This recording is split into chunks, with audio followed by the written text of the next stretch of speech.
They're testing. They're just testing the boundaries, the constitutional boundaries. Here they're going over the line. This is what Donald Trump is going to do if Donald Trump's elected president.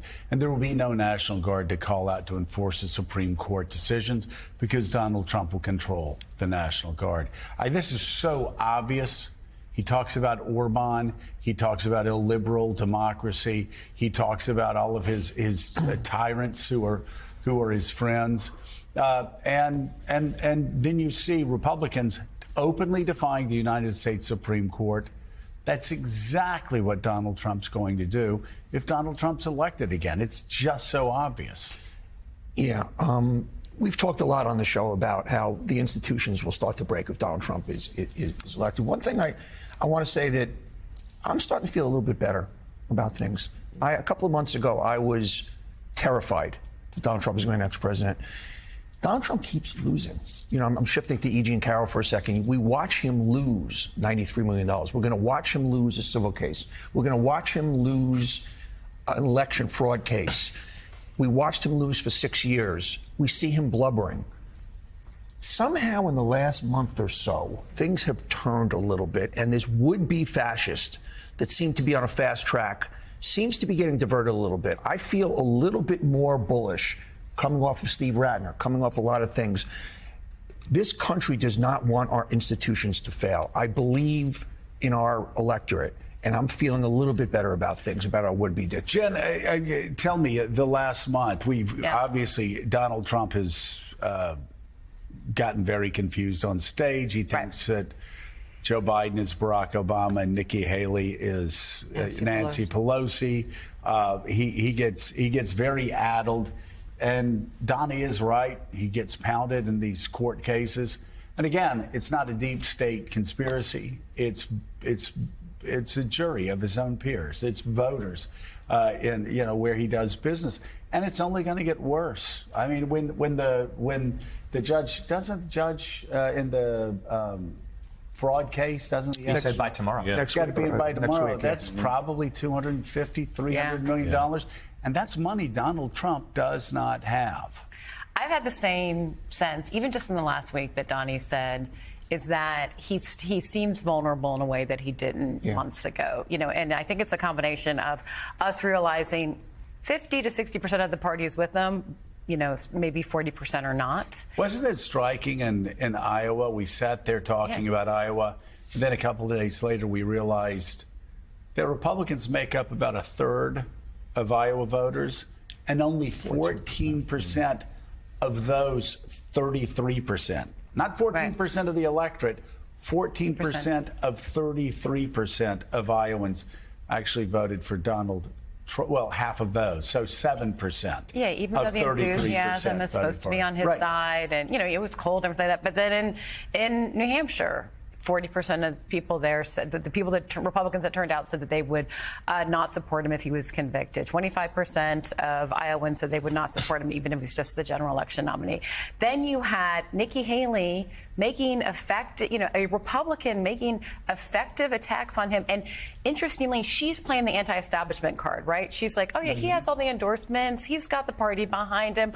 I'm the upstart here. And she's sort of playing his game. She's definitely getting under his skin. Then you have Biden taking him on the border. That, you know, Trump is now responding to Biden. He's looking to see what President Biden is saying about the border, and then he's responding to that. And then the E. Jean Carroll case, he keeps losing, and it's like the artifice is falling. Yeah. Now, we've been here before, and it's not been sustained. But you know, like you said, there's the civil case in days, and then we have all the other court cases. And as long, forever, as long as Haley keeps this up, and the Biden team, even just on Twitter, just the way they are lifting up all of anything that he says that sounds a little crazy or a little lost, they are way more aggressive in defending him. I've got to say, on the Biden campaign, we talked about it last week. They actually look like a challenger. If you look on how rapidly they respond, they're not playing it safe. It's a lot. I thought Fetterman had great online presence when he was running for the Senate.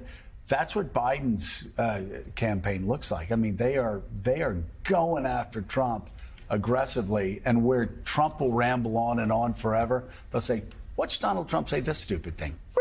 Yeah, Watch Donald Trump get confused here. Boop. Watch Donald Trump mistake leaders of two countries here. Boop. And it's just constantly, you're sitting there going, wow. Pretty good. Yeah, the rapid response team's really picked up. They have staffed up. It was a slow building campaign. They're hiring people left and right. They've shifted top White House aides now over to Wilmington to be the campaign side. They recognize that right about some of the midterms, we're starting to talk about this. They've realized they need to make this they need to go on the attack and make it much more of a contrast election. Don't make it a referendum on the incumbent. You've got two incumbents here, they're sort of saying. Choose. And they feel good about the choice. They have some worries about the Democratic base. They need to excite them.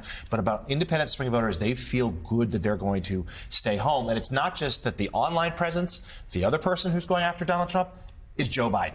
Biden, who for about a year and a half refused to say Trump's name. And there's some data out in the last week or so about he's now peppering every speech with Trump. He's going right after him. Right. And he's taking some of his perceived weaknesses, say his age, and turning it into a strength and using it as a cudgel to go after Trump. You also hear, some Democrats cringe when Joe Biden has a moment on the stage or where, stumbles through a speech at times.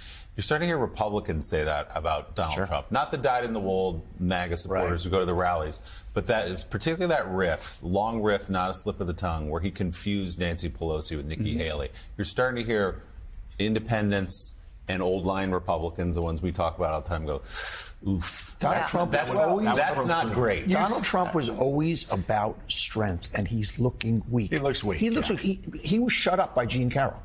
Donald, can you keep your mouth shut at this point? Because he's in the corner. And he won't be able to. He keeps getting beat up. He has beat up Donald Trump. He's grumpy. He's soft. He's weak. He doesn't see. My response to the authoritative in waiting is he looks real weak. Well, yeah. He actually has shut up since the $83 Which million. makes him, in his own mind, look weak because he thinks that he should be able to.